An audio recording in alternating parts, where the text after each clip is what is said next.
Bakit sila, mga congressman, yung kanilang allowance ay certification lang, pirma lang. I certify na ginastos ko ito sa tamang paraan. Oh, unfair kayo. Just because congressman kayo, ganyan lang certification nyo.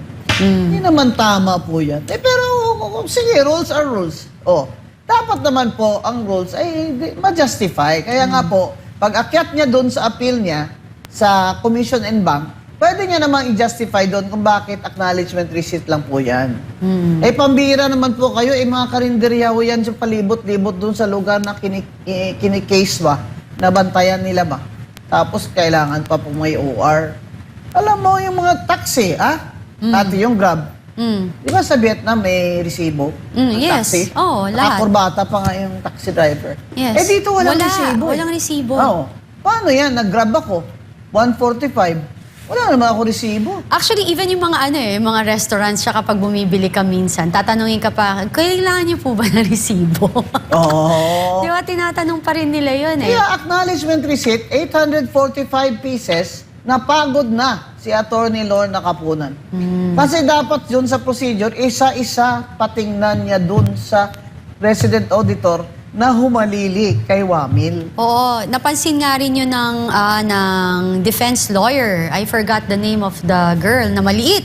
Small but terrible na how can you check it na habang binabasa mo, parang you're just running through it, ginaganon mo. Hindi mo kino-compare yung bawat detalye, yung 'di ba, ng resibo, na paano masasabi na tama or mali, nira-run through lang yan, inaangat-angat lang niya yung papel. Oo, kaya nga nag-order na lang si Senator Escudero na, sige, katapos ito, mag-meeting kayo sa clerk of court at kung ano lang yung pagkaparehas kayo ng ebidensya na AR. Kasi may AR din ng mga defense Kung ano lang ang kaya na para hindi na yan masama sa ipoprove pa. Yan. Kasi kung ipoprove pa yan ni Atty. Kapunan 845, talagang malilate na siya sa Odyssey. Wala na. Oo, sayang, maganda pa naman. Last showing na, Lorna. Talagang hindi kaabot. Pero Mother, hindi ba paggamit ang ginawa ng witness na preliminary lang ang findings ng audit? Recommendatory pa lang? So kung hindi pa final, paano mo ididemanda ang Vice President? Lahat ng testigong ipipresenta nila, sa tingin niyo, Mother, useless na. And they are wasting our time ba talaga? Bored na yung mga tao. Tapos isa-isahin mo pa yung acknowledgement receipt. Talaga, para ano? Diba? Disallowed nga yan. Inamin na nga ng testigo ninyo na hindi naman ibig sabihin, binulsa niya yan. At meron ng Supreme Court decisions. Yeah. Madera versus COA 2020. Meron na hindi naman, civil liability lang yan. Hindi naman yan ibig sabihin, graft and corruption. Pinoprove nyo, graft and corruption ang allegation nyo sa complaint nyo, sa articles of impeachment. Tapos, ang ground sa impeachment, graft and corruption, civil lang At saka hindi nga final, di ba? Sinabi ko na hindi final yan, Cathy. I think, hindi ko lang alam na cross-examine ba ni Atty. Poa kung naamin ba ni Atty. Wamil, ni Auditor Wamil na hindi naman yan final. Sa lang niya, yun lang kasi authority niya. Ngayon, yung pagkaintindi niya na acknowledgement receipt, hindi pwede, dapat OR talaga ng karinderya. Hindi disallow niya. Ayan. Pero hindi pa natin nakikita, Cathy, ano yung mga acknowledgement receipt na disallowed. Sample, sabi nila, medicine daw. Abay... Possible. Medicine. May nagkasakit. Possible. Paano kung yung inuutusan niya may kasakit, may diabetic? may COVID. Di ba? Tsaka, bakit ba Naghanap bawal ng yata butas. ang confidential fund sa medicines? Pero yung confidential fund ba ni BBM saan napunta? Sa medicine din, Mother. Bakit Kaso, sa bawal na medicine? bawal na medicine. So, Mother, if you're a lawyer, di ba? So, anong masasabi mo na illegal ba ang acknowledgement receipt sa mga liquidation? Kasi sa datingan ng pagtatanong ng mga senador judge, dapat ang OR ang pagliliquidate at hindi AR. Yun ang rule sa COA. Diba? Oo. Okay. OR talaga. Pero may tinatawag naman doon ng justification.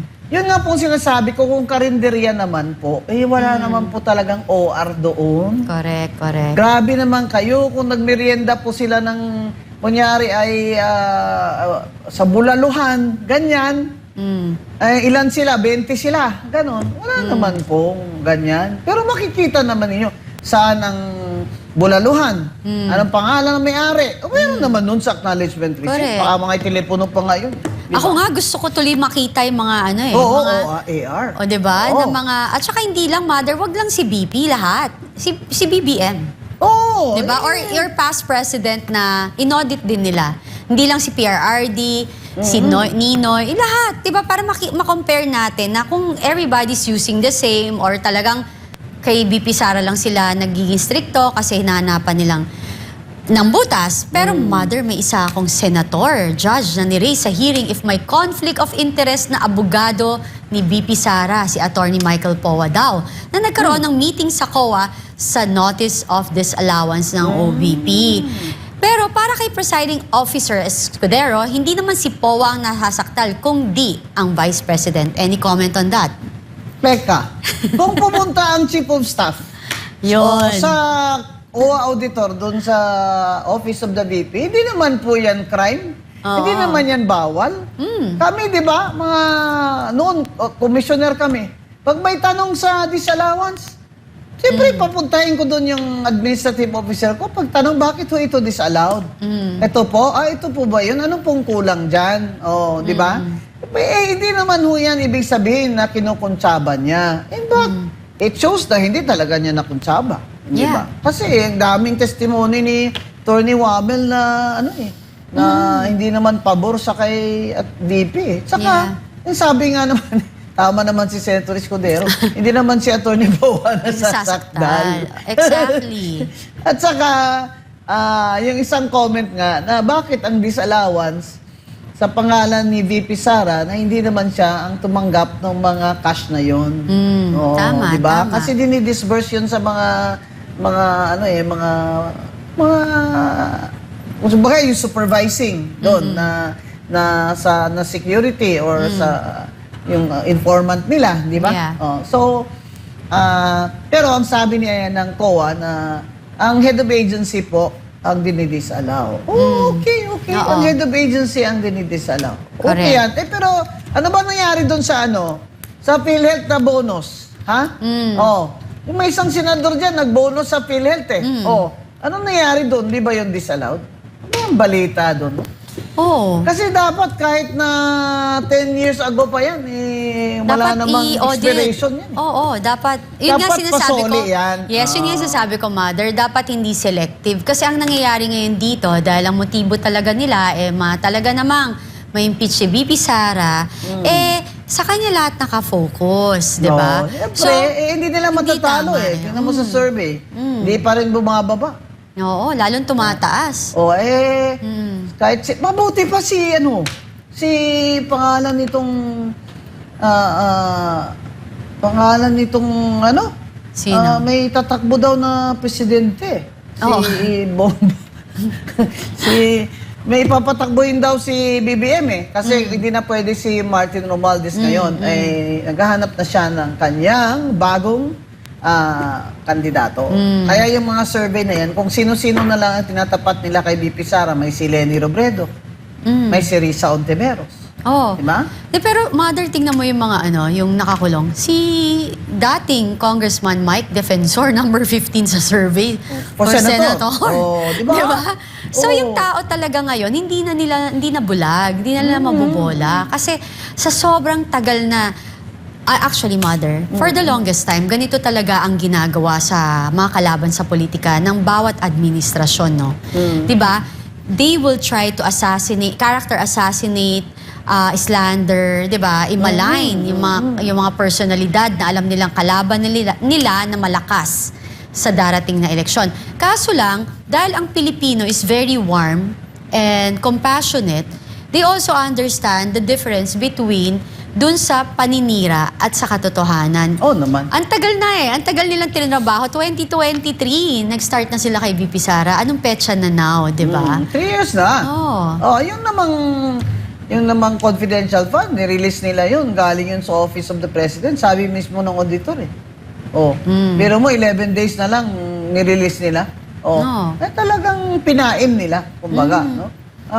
Galing daw sabi ni Wamil, galing sa Office of the President.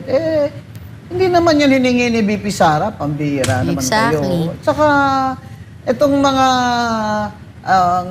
kumbaga, klaro-klaro na ba? Na ang motibo talaga dito ay politika. Oo, halatang Ito halata. si Mike Defensor, wala namang plano mag-senador yan. Ginawa nyo, naging popular. Exactly. Diba? Ngayon, pwede nang tumakbo Pinapasikat senador. nyo. Oo, diba? Kasi alam na ng tao na, pinakawawa nyo itong si Mike Defensor. Di, tsaka tama yung sigaw niya nung pupunta sila sa Sandigan Bayan, di ba? Sabi niya, kaming hindi mga nagnakaw, nakakulong. Yung mga magnanakaw, nasa labas. Si Bunuan, nandyan pa rin sa ospital, 3 months Yes. na. Habang si Senator Marcoleta, napakainit doon sa 5th floor. Oo. Kasi yung bubong, nandun na yung 5th floor na to, bubong na eh. Grabe kainit doon. Grabe kung may high blood ka. Grabe talaga, akyat ang dugo mo doon. Ayun si Bunuan, hospital arrest. Kahit si Bunuan pa, ang kapal mo, Secretary Bunuan. Di ba? Hingi ka pa na mag-state witness ka? Ay, Exactly. kung hindi ikaw ang most guilty sa DPWH, sino pala? Turo mo na. Diba?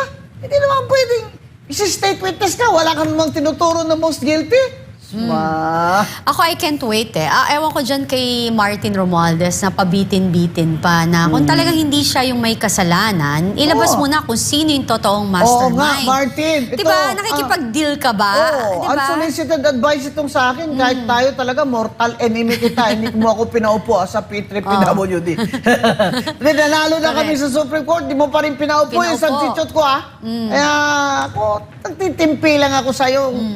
Makikita mo, bibilib ako sa'yo pag ikaw ay magsabing, hindi ako ang mastermind, si BBM ang mastermind. Kasi sabi niya sa executive daw so